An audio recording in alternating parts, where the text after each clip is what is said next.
Bonjour Jordan Bardella. Bonjour Madame Mabrouk, merci pour votre invitation. Et bienvenue à vous à la grande interview sur CNews et Europe 1. Vous êtes le président du Rassemblement national.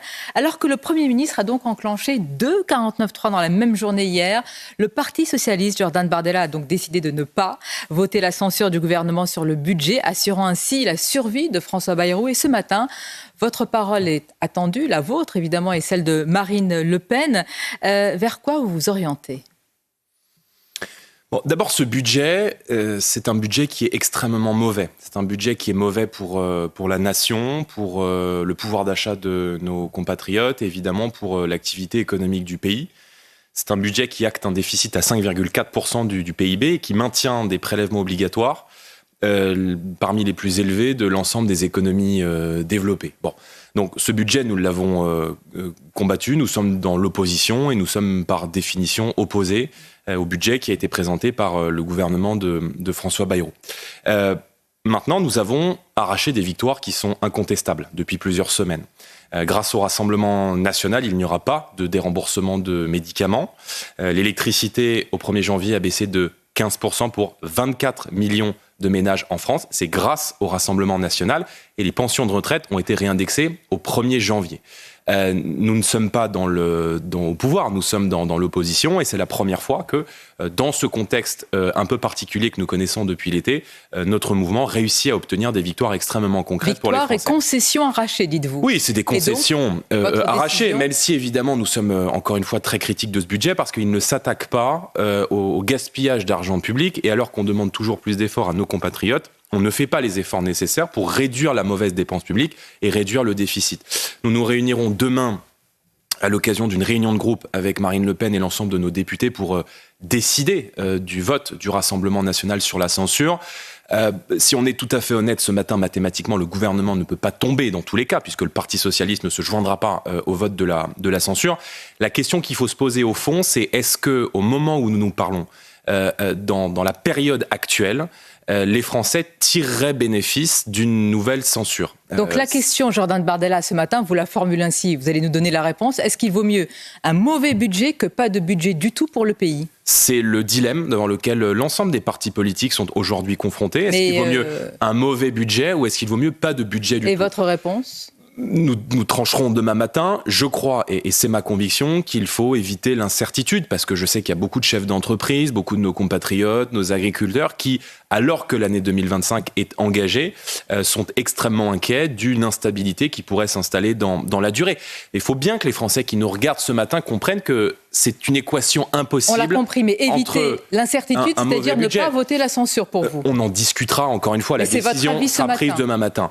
Moi, je pense que dans la période dans laquelle nous sommes, les Français, au moment où on se parle, ça peut changer demain, ça n'était pas le cas hier, ne tireraient pas profit d'une nouvelle forme d'instabilité qui pourrait avoir des conséquences plus lourdes pour l'économie que lors de la précédente censure au mois de décembre. Ce qui compte pour nous et ce qui compte pour moi, c'est de pouvoir regarder les Français dans les yeux en leur disant que dans le contexte très difficile sur le plan institutionnel et politique que nous vivons depuis cet été, qui est du fait, encore une fois, des accords de second tour qui ont été passés entre Emmanuel Macron et Jean-Luc Mélenchon et qui ont privé le pays d'une stabilité pendant au moins un an, date à laquelle nous pourrions organiser de nouvelles élections législatives. Notre volonté, c'est d'arracher des victoires et d'arracher des concessions. Et c'est historique aujourd'hui. Enfin, je veux dire, l'électricité qui baisse de 15% pour 24 millions de ménages, c'est évidemment une première. Parce que c'est une première. Mais vous dites, regardez les Français dans les yeux. Vous avez l'occasion d'en regarder, en tous les cas, plusieurs milliers ce matin et ceux qui vous écoutent sur Europe 1. C'est-à-dire que vous vous dirigez très clairement, on vous entend ce matin, vers une non-censure. Comment vous allez expliquer, malgré tout, que vous préférez un mauvais budget dont vous venez de dénoncer quand même des travers et pas n'importe lesquels, plutôt que pas de budget et une instabilité? Pourquoi il vaut mieux avoir un mauvais budget qu'une instabilité? Pour une raison très simple, c'est que je pense qu'en démocratie, il y a toujours deux écueils à éviter, c'est celui de l'immobilisme et de l'incertitude.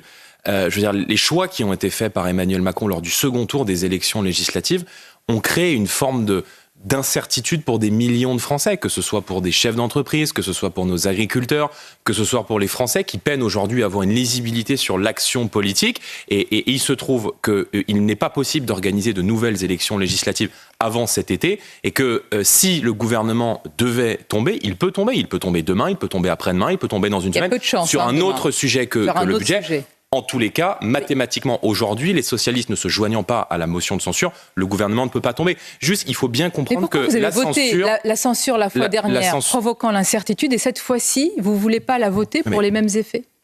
Nous étions au mois de décembre. Nous sommes aujourd'hui, au mois de février, l'année est déjà engagée. Au mois de décembre, le budget qui avait été présenté par Michel Barnier était un budget encore plus dangereux pour nos compatriotes, pour la croissance économique, pour nos entreprises, puisqu'il prévoyait notamment d'alourdir de 40 milliards d'euros les prélèvements obligatoires. Et encore une fois, je veux dire, moi je ne suis pas dans la majorité. Nous avons le premier groupe à l'Assemblée nationale, nous sommes le premier parti d'opposition, le premier parti de France. Nous avons une responsabilité à l'égard des Français, mais nous ne sommes pas au pouvoir. La censure, encore une fois, c'est pas un jeu. La censure, c'est un outil institutionnel, c'est l'arme nucléaire sur le plan institutionnel qui doit être utilisé pour protéger le pays. Donc, de responsabilité que vous faites. Oui, c'est un choix de responsabilité. Encore une fois, la décision sera définitivement actée demain. Mais la question qui me hante et qui me taraude, c'est, encore une fois, est-ce qu'au moment où on se parle, les Français, les entreprises françaises tireraient bénéfice d'un nouveau report d'une discussion budgétaire dans 3 mois. Maintenant, encore une fois, ce budget, moi j'y suis résolument opposé. Je combats ce budget parce que je pense que c'est un mauvais budget qui, encore une fois, demande des efforts toujours aux mêmes et ne fait pas les bonnes économies.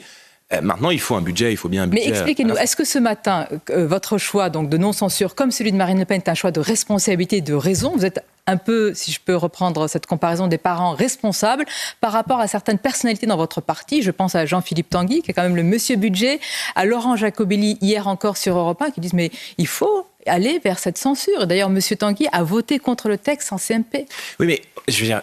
Vous êtes divisé dans votre parti? Non, on n'est pas divisé. Pour le moins, il y a différentes lignes. La ligne, elle est fixée, elle sera fixée demain en réunion de groupe. Et il est normal que dans un grand mouvement politique, qui compte plusieurs dizaines de parlementaires français, européens, le premier groupe à l'Assemblée nationale, il puisse y avoir des débats sur un sujet, encore une fois, qui n'est pas simple à trancher.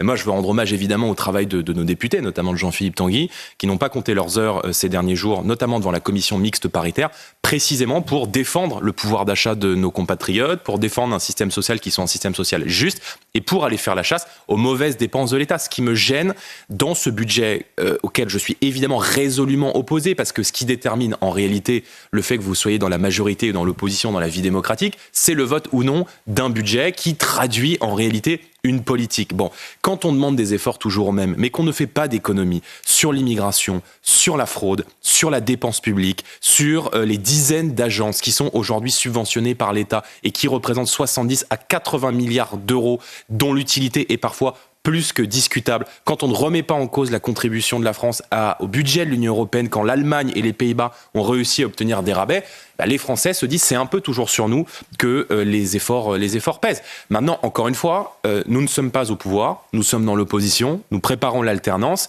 et il est évident que la trajectoire de déraison budgétaire sur laquelle Emmanuel Macron a plongé le pays place aujourd'hui beaucoup de partis politiques face à des choix difficiles et c'est sûr face à leurs responsabilités. Donc moi je ne mens pas aux Français. Si nous avons censuré au mois de décembre, c'est pour les protéger.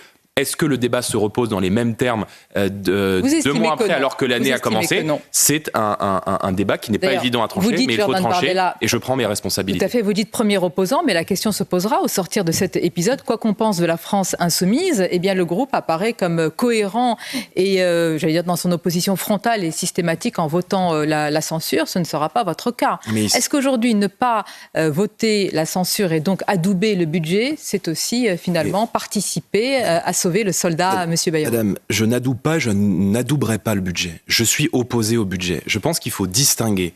Et il faut bien que les Français qui nous regardent comprennent qu'on peut parfaitement distinguer le budget, la critique politique qu'on peut faire d'un budget et le fait de renverser la table et de faire tomber le gouvernement et de reporter la trajectoire budgétaire de la France alors que l'année a déjà commencé dans quelques mois. Voilà, encore une fois, c'est les questions qu'on va se poser dans quelques semaines. Maintenant, moi, je reste un adversaire résolu de la politique de François Bayrou. Pourquoi ? Parce qu'elle est la même que celle d'Emmanuel Macron. Et vous le respectez, il y a une forme d'entente et de respect.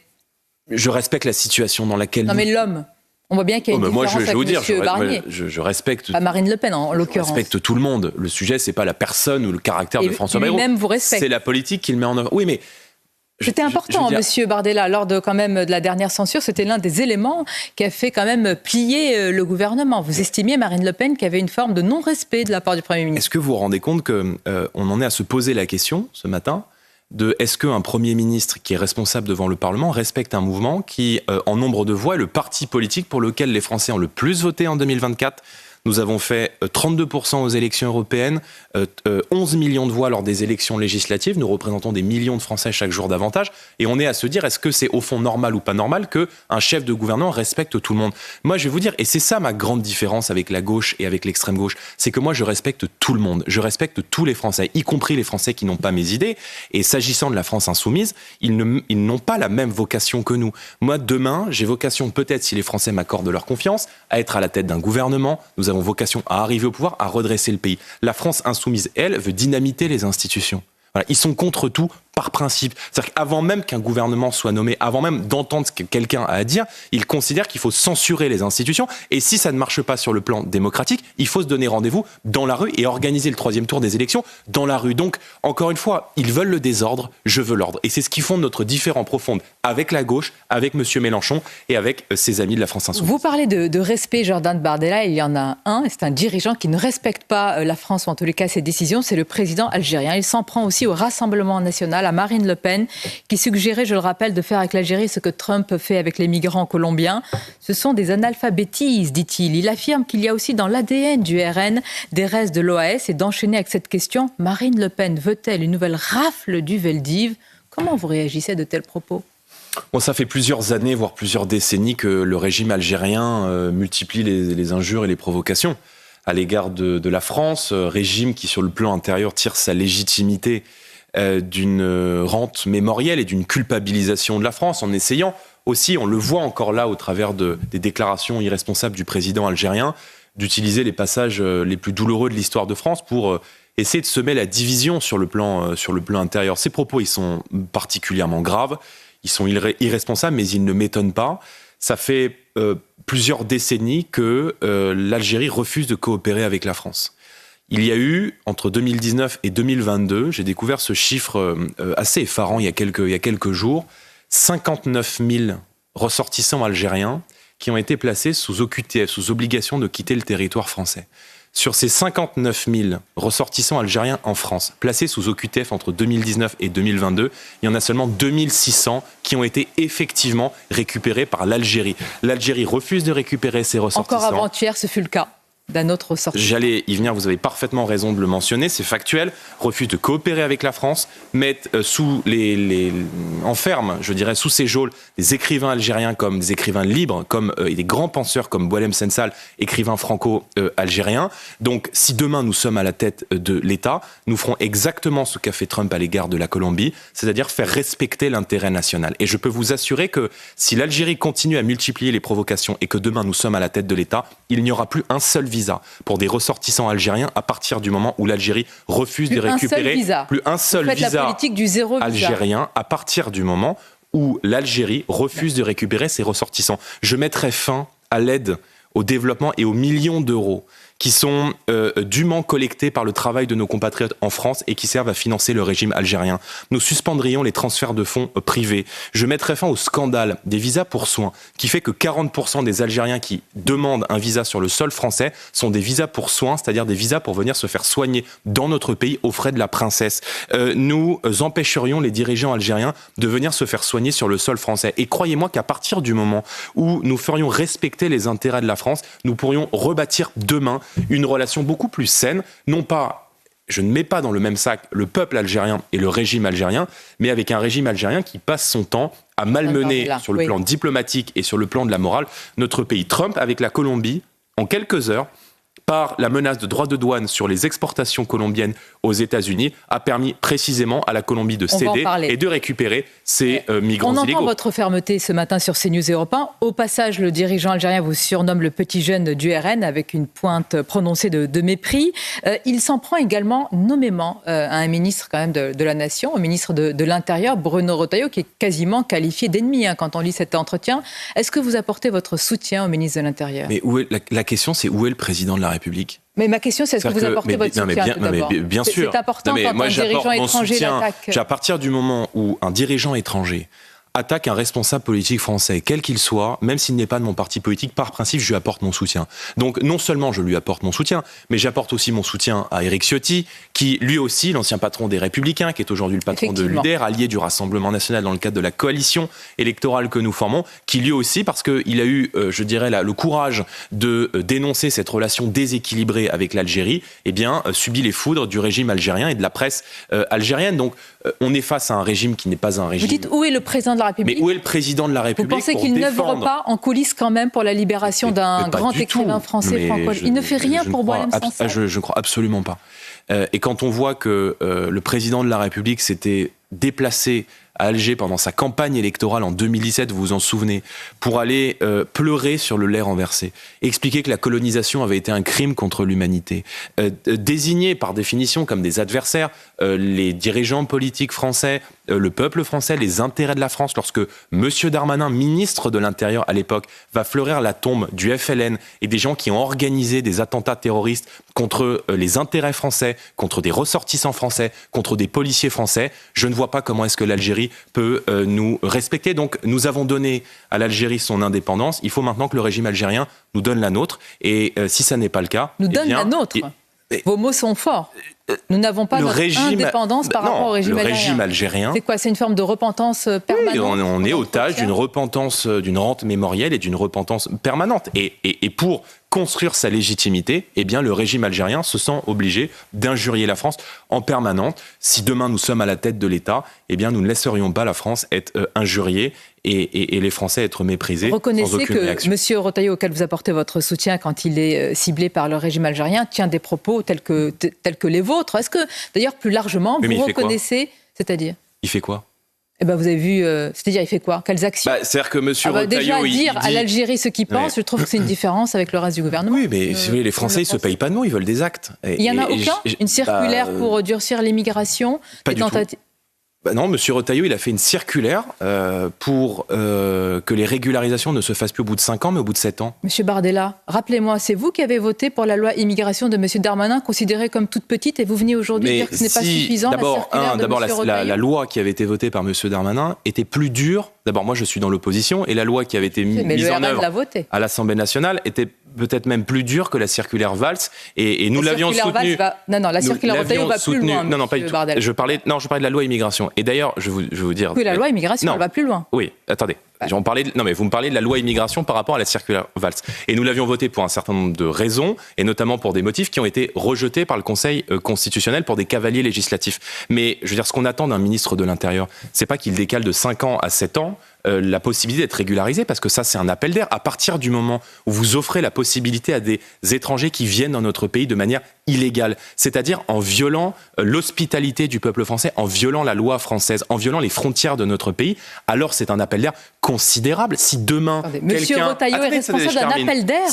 Quand on continue à maintenir le principe de la régularisation, évidemment, je veux dire, si demain quelqu'un se pointe dans votre domicile et que vous lui dites vous n'avez pas 5 minutes pour partir mais 7, eh bien c'est une incitation pour que d'autres viennent franchir la porte de votre domicile. Donc, durcissement dans les conditions quand même d'obtention des papiers, durcissement, donc vous l'avez dit, rallongement du temps, tout ça vous considérez que ça va dans le mauvais sens. C'est quand même étrange, monsieur Bardella. Madame, il ne faut pas... il ne faut pas durcir les conditions de régularisation. Il faut supprimer la possibilité d'être régularisé quand on est un clandestin en situation, par définition, irrégulière, quand on est une personne en situation irrégulière sur le sol français. Monsieur Retailleau, il a eu des mots très durs sur l'aide médicale d'État, c'est-à-dire sur la gratuité des soins aux étrangers en situation irrégulière. Est-ce que ce budget remet en cause l'aide médicale d'État ? Non.